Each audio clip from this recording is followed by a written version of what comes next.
A smartphone app to track the spread of COVID-19 may never be released, ministers admitted yesterday, as they abandoned a 3-month attempt to create their own version of the technology. Now, I watched Matt Hancock yesterday. He's looking even more haunted than usual, isn't he? And oddly enough, he looked quite haunted at the beginning, as if he almost had a fear or a suspicion of what might happen to him after he sold his soul to Boris Johnson late last year. I watched the press conference yesterday and I had a bit of a moment. I'm not going to lie to you. I had a bit of a sort of double take, a Scooby-Doo, one of those little moments, because I don't remember anybody mentioning that we were actually pursuing both apps all along, and that there was a sort of attempt to set one off against the other, wasn't there? I'm pretty sure callers told us on this programme weeks ago that the app that the government was looking at wouldn't work on Apple phones. Wasn't that one of the first things, or have I imagined that? That's the problem now, is that I feel I am just dipping under the surface of having my head on right. Do you know what I mean? Just beginning, not to drown, but just beginning to struggle to swim. I like, as you do as well, because you choose to listen to this programme, I like to know what's going on. I don't like comforting lies or empty slogans. They don't work on me. There are times, particularly with Brexit looming, that I really wish I did. I wish I could find comfort in things that are simply not true, but which spare me the strain of having to think about them.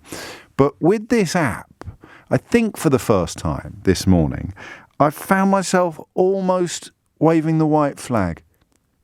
The complications, the confusions, the contradictions, the misdirections, the misinformation, the outright lies, the deceits, the deceptions, just now are reaching a point of critical mass where I find myself thinking, and I'm about to ask you to help me get back on the straight and narrow, to mix my metaphors quite violently. I find myself thinking now that, for heaven's sake, I just can't keep up anymore. I thought we needed an app before we could properly loosen the lockdown. I thought we needed a really top-class testing and tracing system before we could even contemplate reopening shops. And as far as I can tell, we haven't got one. And the last person I'd trust to tell me that we have got one is the person who's currently in charge of trying to reassure the country that we're safe. Am I making sense to you when I say, I'm using the swimming analogy? The swimming analogy works quite well for me. It's only 10 minutes past 10. I reserve the right to change it completely by 11 o'clock. But I've been swimming quite happily. I've been, even tried a bit of butterfly, bit of backstroke, bit of breaststroke over there. It's the PPE, got my head around the PPE. That was all nonsense. The reason why we didn't do the testing was because we didn't have the kit. The reason why we didn't have the PPE was because we hadn't done the preparedness. The reason why we didn't have the equipment was because we hadn't got the stockpile. The reason why we didn't have a strategy was because Boris Johnson shut down the committee dedicated to pandemic response within days of becoming Prime Minister. The reason why we didn't have any leadership was because he went on holiday in February. Do you see what I mean? I can swim around. I've got it. Touch that base there, swim down, inflate my pyjamas, swim to the other side, dive underneath the water, get the leather brick, bring it back up again, pop it on the side, green badge, yellow badge, red badge, blue badge. I've been doing great. I've had my head around everything.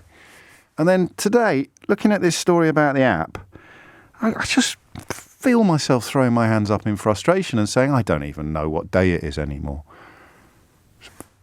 Friday, yeah.